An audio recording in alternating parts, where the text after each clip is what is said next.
Hello, true art believers, and welcome to the number one live art streamer in the world. Not the number one live streamer, the number one live art streamer. There's a word in between live and streamer. You juxtapose the word art, and that's what I am, the number one live art streamer in the world. This is Pierson here, and you are watching 100 Days of Drawing. And guess what? Guess what, fellas?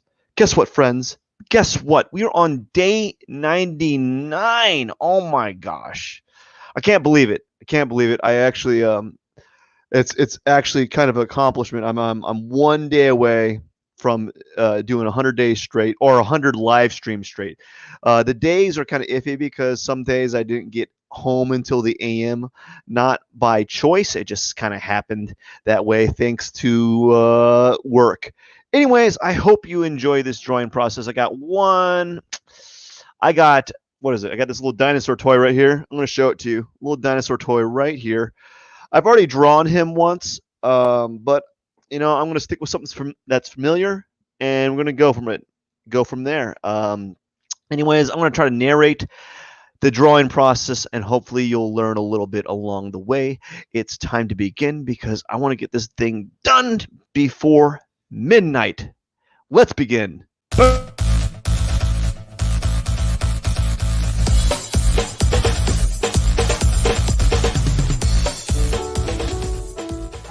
All right, friends, here we go. We're starting. We got the 25-minute time frame on. So that's what I like to do, is I like to have the 25-minute timer on so I know when to begin and when to stop. So here it is, just like before. If for those that have been watching this live art stream, I've been doing a kind of a simple methodology. I changed it up yesterday. Yesterday I had to change the way that I approached my drawing, simply because the strategy that I was using that was working prior just wasn't working at this time, simply because it was I think it had to do with the complexity of the drawing, not the complexity of the drawing, but the complexity of the object that I was working with, and that was leading to some problems later on. So this time I might end up going to that type of technique later, but right now I'm going to kind of delve into a more straight line strategy where I basically, what do I do? Almost I have 4 followers. I'd better have 4 followers. Whoop whoop. Yeah. Day 99. So I lost my track. My contact's drying on me. I have a dry contact, and I'm yawning as I talk. Well, anyways, as before, I was doing gosh, my contact's about to pop out of my eye. Anyone ever have that happen? You're trying to draw and your contact's just popping out of your eye. It's terrible. It's a terrible situation to be in. So if you see me kind of stop drawing, it's not because I'm purposely trying to do that. It's because my my left eye is going bananas, dude. Flipping bananas. So now you have this general shape of the dinosaur. This is actually the most awkward shaped dinosaur I've ever played with. It's got these gator teeth. It's got this gator teeth action here. It's just the most awkward thing. I think all these toys I've been drawing are quite awkward. Yes, contacts do get itchy. Yeah, so they are getting kind of itchy. So let's see here. I'm going to slow down my rate of speech, and we're just going to kind of work the shapes and forms. We're going to go with a modified version of the previous studies that I've been doing as of late. And we're going to kind of just hack away the form, and then we might add in more proportions as I go along. We're just going to see how the drawing's developing, because it's not always set in stone. I think the reason why I trouble with this drawing before is it's got like its torso, like literally its torso is like the width of its tail, but then its tail's like this little bitty it's just like a little bitty it's a little baby tail. It's like tiny in relation to the actual dinosaur. So it's got like these weird, they're not cylinder legs, they're almost like if there were legs and they were just blocks, they'd be more like French fry shape. You know, they're not like a cylinder or round. They're just these weird little angular type legs here. The dinosaur doesn't really have a thigh, although I'm going to add a little bit there. Yeah, so here we go. We're getting somewhere. I need to put an arm here. And yes, my contacts are itchy. They're really terribly itchy. I might take them off and put on some glasses later on after this drawing session. So here we are, and we're making it happen. So I kind of abandoned the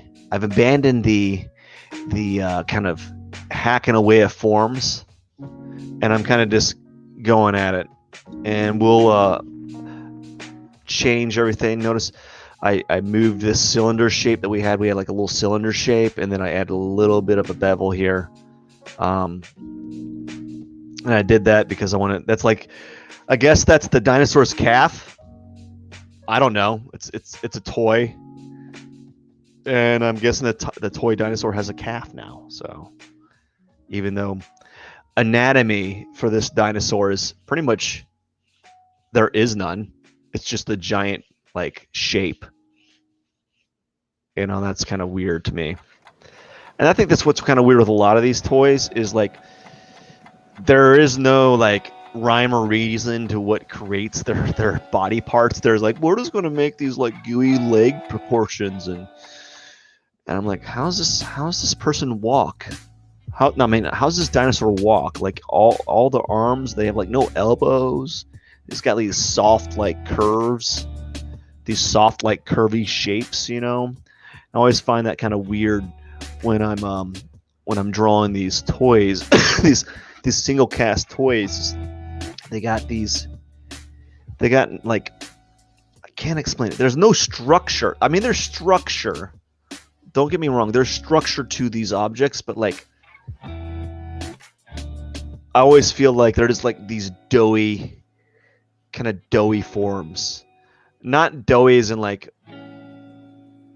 not in the negative fashion, right? But like just like the way that the forms are made. They're not hard. There's not a lot of angles to them, you know. So soft maybe might be a good terminology. Very soft curvilinear forms. And so what I remember is like why I remember struggling with this dinosaurs because like it doesn't have a neck. Like it has a neck, but it really doesn't. It just has a giant head that just kind of like inserts into the chest torso. So I think that's one of the reasons why I struggled with it in the past, is that weird type of like proportion. And it's got these eyes that are staring up to the sky like, hey, what's that? What's going on? What are you doing up there? Oh, I'm a dinosaur and I'm scared of what I'm looking up. It's like the dinosaur style, like he's startled. Like literally he's startled. I stuttered there. He's startled because I don't know. And the funny thing is that the eyes, I'm kind of exaggerating the eyes a little bit, so he looks even more startled. It's like, oh, what's going on up there? I wonder. if I look at the actual dinosaur, let's see. Eh, eh. There we go. What's going on up there? What? It's a bird. I don't think I got the position of that eye right. Okay, he's got this giant, like, whatchamacallit, and he's got that ridge there, and there's another eye. And is it the other eye is almost like it's almost directly above it. There's not really a lot of a angular shift here. So he's got his other eye is kind of like sup. Just like right here. He's looking up with his other eye. His other eye's doing his other eye's kind of startled, like, what's going on? I'm staring up there. Yes. I think the reason why it's kind of weird is like that literally the eyes are bulging out of the eye socket. Like those Guinness Book of World Record people that like can literally shoot their eyeball out of their face. It's not like they're shooting their eyeball out, but like they can like push their eyeball like an inch out of their like eyelids. It's weird. I wonder what their blood pressure is like. You know, because a lot of them look like they have like they need to get their blood work done, because like just to be able to push your eyeball out there must be you have like a lot of pressure in your eye socket, which is kind of weird. So he's looking up. I don't think I did as good a job with this one as the last drawing, or my last iteration of this one. But I do like the eyes. So he really does have a really big head. So even if I'm exaggerating the head, I think that will work in general, because it's just like this weird looking head. It's got like it reminds me of like a puppy dog head. If puppy dogs could project their eyeballs out of their head, like just shoot them out. And partially like the smile that you see when dogs smile, the side of their lip kind of does that weird curl right there. Like you can tell when a dog's smiling, you know, or at least I think you can tell. I don't know. Some people can. Some people can vouch that that dogs smile. You know, it's not like I'm not a dog expert, is what I'm trying to say. So don't. It almost looks like the character from like some of those characters from like the old Mario Brothers movie, that really bad one with I think John Leguizamo, where they had like the Bowsers with the really tiny heads. Like the Bowsers with really tiny heads, and then they had like these really big teethy grins. I don't know.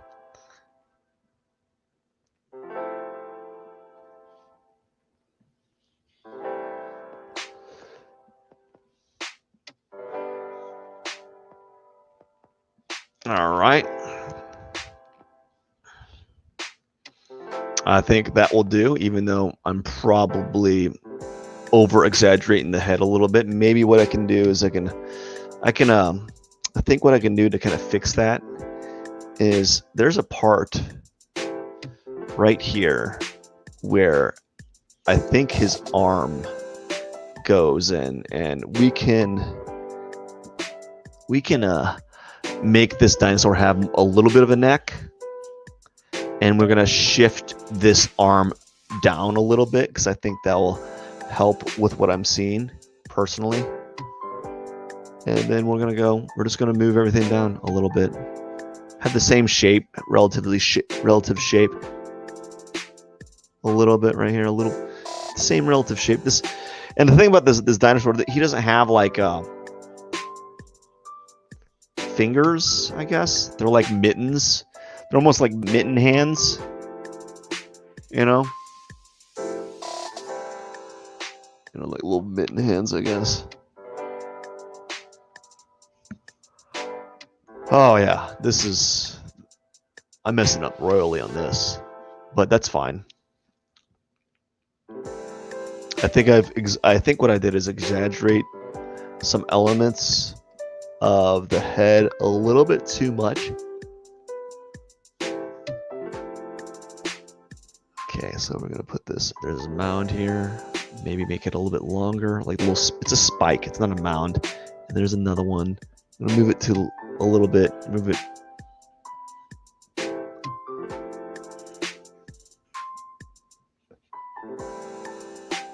Oh yeah, my eyes are itchy. I don't like that.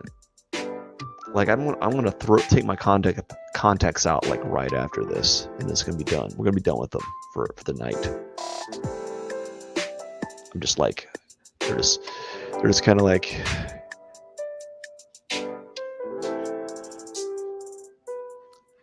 Taken up.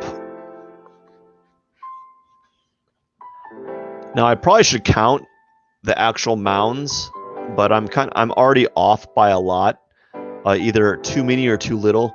I'm off with the placement, so I'm just gonna kind of do like a generic, like spiky, these little spikes that are occurring. They're just gonna be more generic and not necessarily what I'm seeing in person, because I don't want to spend that time slowing down and counting them and getting them in perfect position relative to one another. I just don't have that kind of free time. And I think what's really bugging me out is maybe the reason why it looks odd from what I'm actually seeing is I think the way that I made the eyes is slightly off. Even though they are looking up, I think they need to be tilted downward a little bit. Now, the question is, do I want to invest that amount of time doing that? And probably answer would be no. You know, I don't know if it'd be a good use of my time to spend all that extra moment just correcting that spot. So I'm going to add the leg here, which looks like really it has no shape. It has like no shape. It has like little ridges here on the shin and on the top of the leg here. It's got like these little riblets, I guess. I guess that's if you want to call that like an actual shape type of thing, but it's got these little, you know, like these little bitty ridges, and I'll probably go in more in depth with them later. But as far as like the legs having definition as like this dinosaur can hold its own weight with the muscles that it has, you're not really getting that. You're just getting like this dinosaur is just standing. Hopefully it doesn't have to move, because if it does, it's toppling over. And I'm going to do the feet here. I'm going to try to tilt down so you can see the feet, or at least part of it. I'm going to move it down. I'm going to move it up, move it down. And I'm going to give the dinosaur his feet, which are more like, I guess they all look like chicken feet. If we want to break it, if we want to be honest, if we want to kind of really be frank with how with all of them, because of they kind of draw them like chicken feet. So it's got like, he's got Colonel Sanders chicken feet. I probably made the shin too long, but you know, that's fine. These proportions really don't matter anyways. And then the dinosaur itself doesn't really make sense as an actual object, so not really worried about how my feet are looking, because it doesn't make any sense. Again, I think I made the head a little bit too large, and you know, I probably could adjust things, but at this point, with the limited time frame that I have, I'm just going to kind of, you know, just going to draw and see what happens. You ever have someone that's like, when they're drawing, like, we're just going to draw and we're going to see what happens. We're going to hope for the best. I'm going in. Hopefully you don't mess this one up. That's usually what it's like when I'm drawing. So now we have something going on.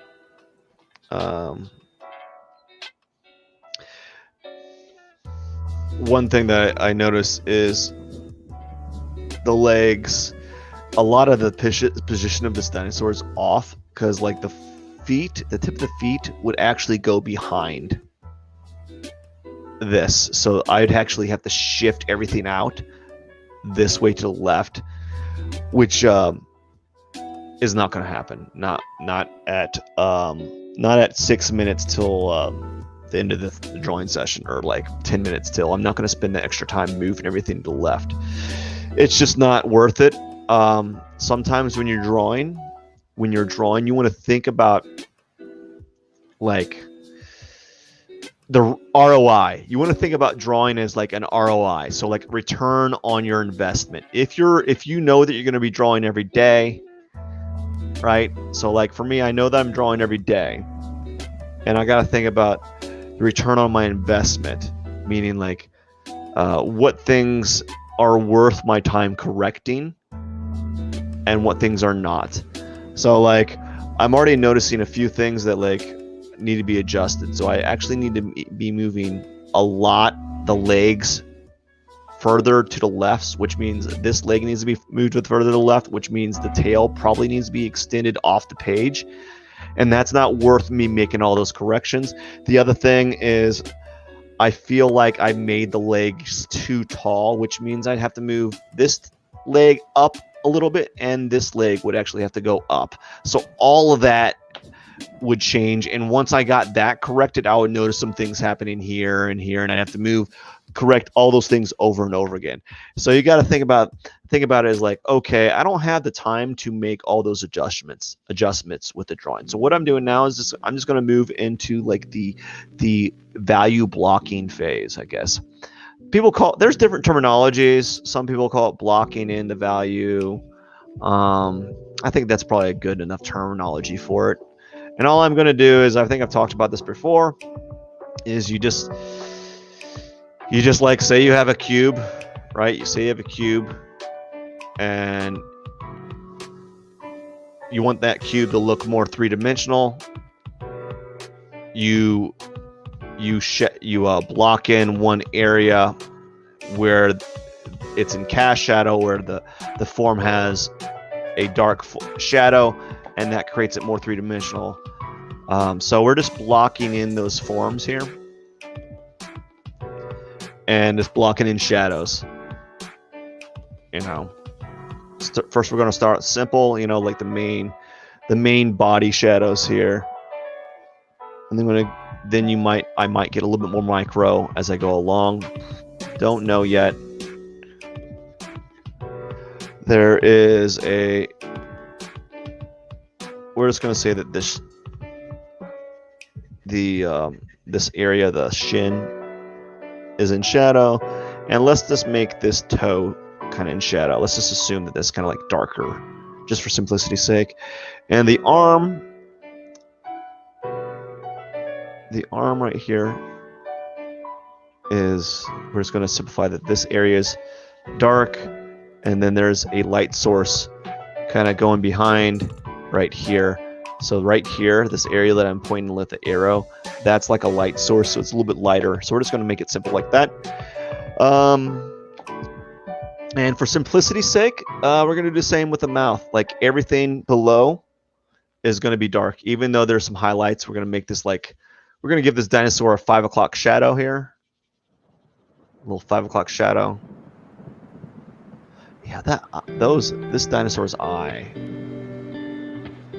It has to do with a few things. Maybe I'll probably tomorrow, when I get a moment, I'll spend a little bit more time working on the eye. And I'll probably, when I see it tomorrow with the sunlight shining on it, I'll be able to know what I'm missing, because some of these things are all some of these lines that I'm seeing, some of these forms that I'm seeing are in cast shadow. And that cast shadow is kind of throwing me off. Maybe even the eye needs to be larger. I don't know yet. I'll come back to it tomorrow with a fresh new set of eyes, because I'm not looking at it anymore. And already I messed it up. Like this is where this is where you want to start thinking about like what actions are worth it. So like right now, do I want to, as you saw earlier, like I just started changing the eye, and it's not much better. And if you're like the eye looks weird, it's because the eyes do look weird. They're not. They're really funky looking. You know, they're like bulging out of the skull.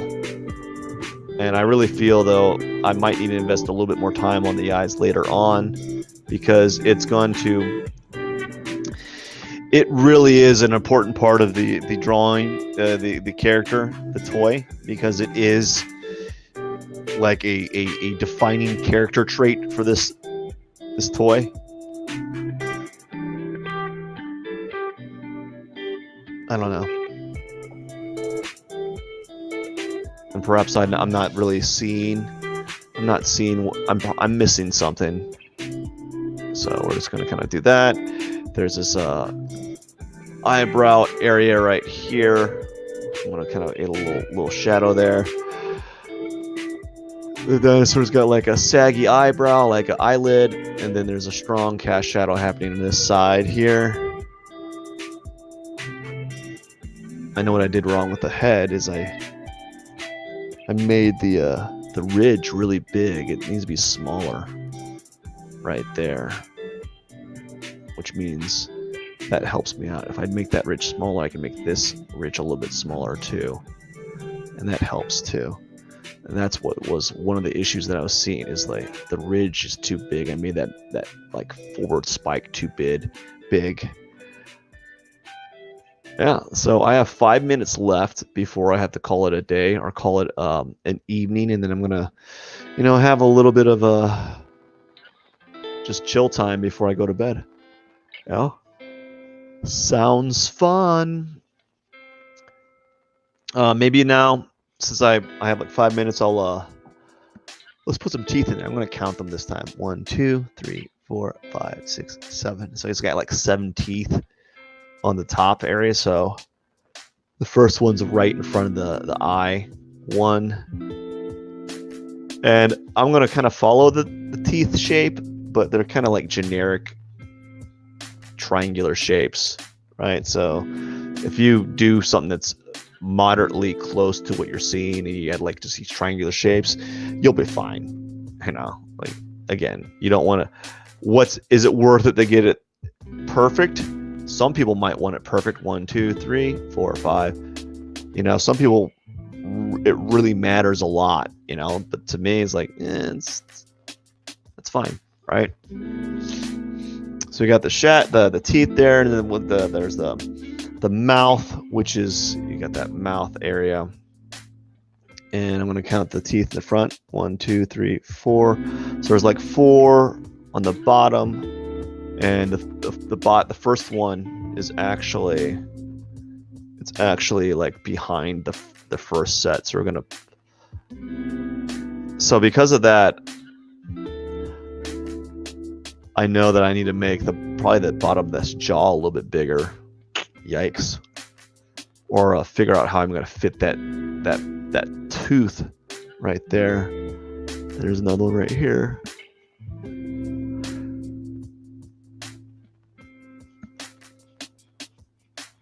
Three, and the other one's 4. And then there's another one like right here, which kind of defines where the so I'm going to trim the size of the mouth, defines where the tooth starts, the next set of teeth kind of starts pivoting around. So it's kind of moving around here. You got a tooth, and right here. And they're starting to move around the jaw line here. And there's another one right here. Just like they're not even like, they're kind of triangular. So I'm getting like 3. I can see 3 here, or 2 1/4 or something. It all depends on like where I'm looking or where my head is at in the drawing. So like, depending on how I'm pivoting in the still life, that changes the actual position of the teeth. So like at some point, sometimes my head is right in here, and then sometimes when I lean back, I'm looking right here. My head my actual eyes are looking right here, which means I'm going to see more of the teeth because I'm leaning back. So that's one of the tricks. The tricky things with drawing live is your position isn't static, you know, and because your position isn't static, the actual object that you're looking at changes like a lot.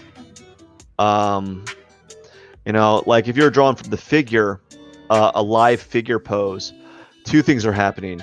Your actual position, you're like getting in your drawing position, or like your drawing stance essentially. So like maybe let's say what if you're standing or sitting? Oh, let's say you're sitting, and you started drawing live figure drawing session. Well, first off, you start getting a little bit more relaxed. You start sinking into the chair. Maybe you start slouching a little bit. You get really into it. You might have stretched. You might like stretch a bit. You might start leaning backwards, and the perspective, the vantage point changes a little bit. And not only that, but the actual model starts to change, because now they're kind of, the model that you're drawing from is starting to get into like they're kind of sinking into the position that they started in. So like there's the same thing that's happening to you is also happening to the model. So that's kind of challenging. Now with drawing a toy, I don't have that problem of like, oh, the toy is kind of sinking into its pose. It's a static pose. But you as an artist, your position changes a little bit. Like I'm in like a rolly chair. Maybe when I lean back to look at the drawing, I might move the chair on a microscopic level. Maybe later on I might accidentally bump into my still life or bump into the drawing, or I might bump the light source, which changes the actual direction of the light. You know, lots of things could contribute to why things are shifting in your drawing, you know. So that's one of the things you got to start considering when you're drawing from life, is you're always in flux, really. Hope that makes sense. I've just been trying to filibuster the entire time, to be honest with you. I'm just trying to sound extra intelligent. No.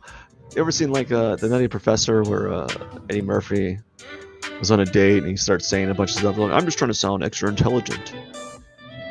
He starts saying a bunch of big words. So the dinosaur's got a bunch of boils on his body right here, and I'm just trying to decide how many of those I want to show. You know, do I want to make like generic little mounds? You know, that's something for me to think about.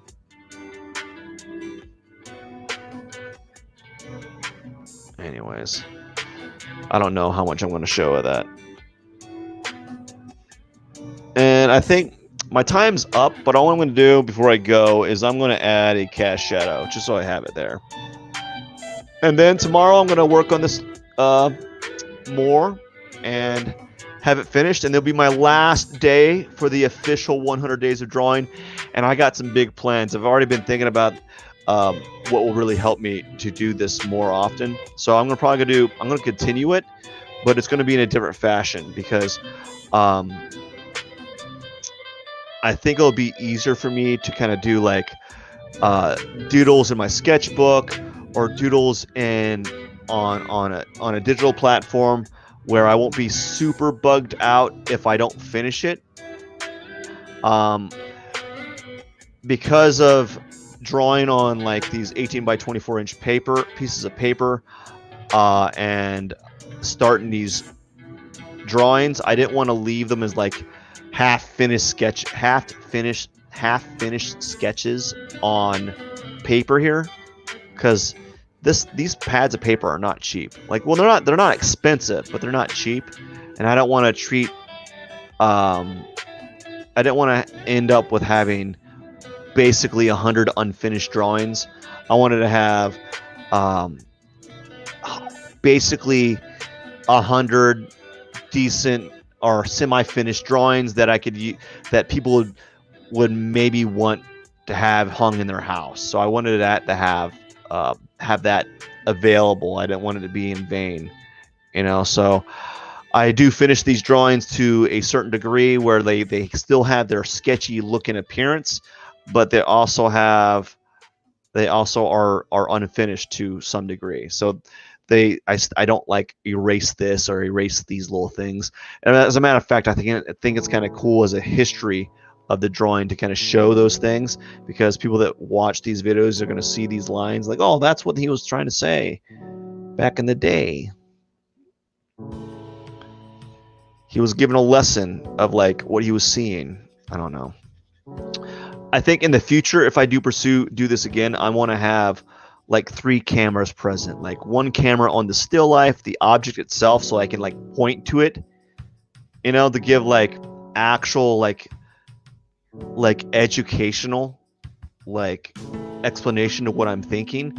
And I want to have like a camera that's facing me a little bit, and then a better camera angle to show either facing me or showing like a different vantage point of me drawing, and then have another camera angle that shows a better vantage point of the still life or of the actual paper, because right now it's not doing too good. I think I need to look into like cameras that allow for that. It might need to be like kind of like a fisheye lens or something close to, or something that a camera that has a feature, the ability to zoom in and out a little bit, or maybe I need to do a little bit of research on how I can zoom in and out during these live streams. Maybe it might be the actual service provider, the live streaming provider might be able to do that, because I'm simulcasting right now, so I'm streaming on multiple platforms all at once, not just like streaming on YouTube. I'm streaming on Facebook, YouTube, and Twitch and Twitter at the same time. So Periscope actually. So I don't know if the platform will allow such things to occur. So we're gonna see what happens. You know, we're gonna play around with that. I might tweak this down a little bit. Yeah, that makes it. Sometimes just exaggerating those forms helps a little bit. So I gave this dinosaur neck, even though it's very it's not really present in what I'm seeing in person.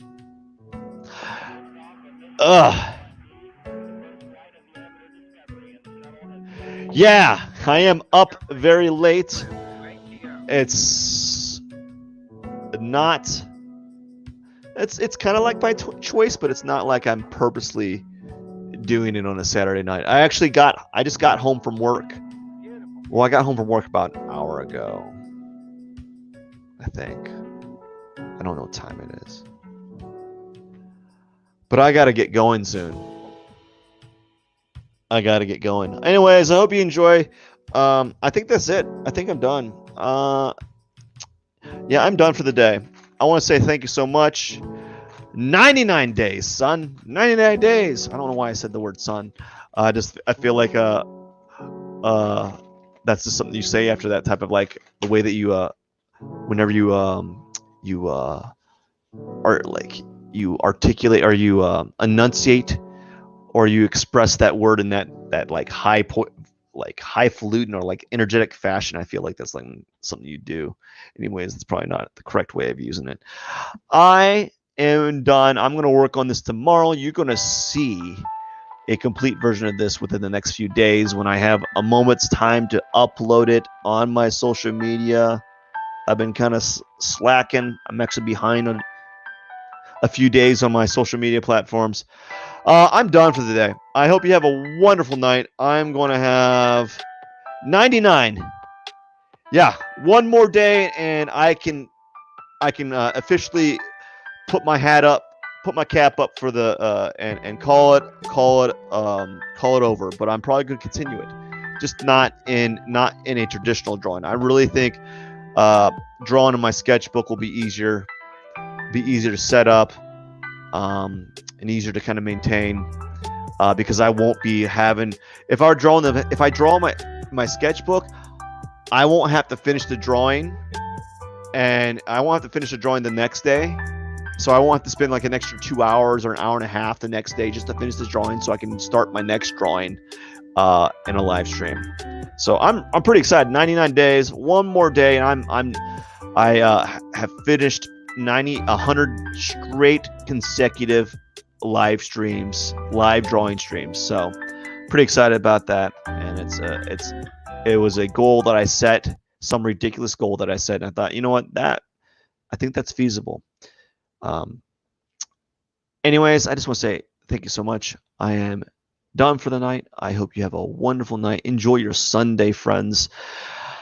And thank you so much. Almost 4 subscribers on Twitch. Almost 4 subscribers on Twitch. I'm getting there, man. Pretty soon I'll have 5, and I'll be so close to Pokemon. Is it Pokemon or Pokemon or Pokemon? That other Twitch person who has probably millions and millions of followers. So I'll be 5 closer. So thank you so much, everyone. I hope you have a wonderful night. I know I'm kind of dragging and being redundant, but that's okay. It's called being exhausted or all right. Have a wonderful night. Enjoy your Sunday. Pierson out. Cheers.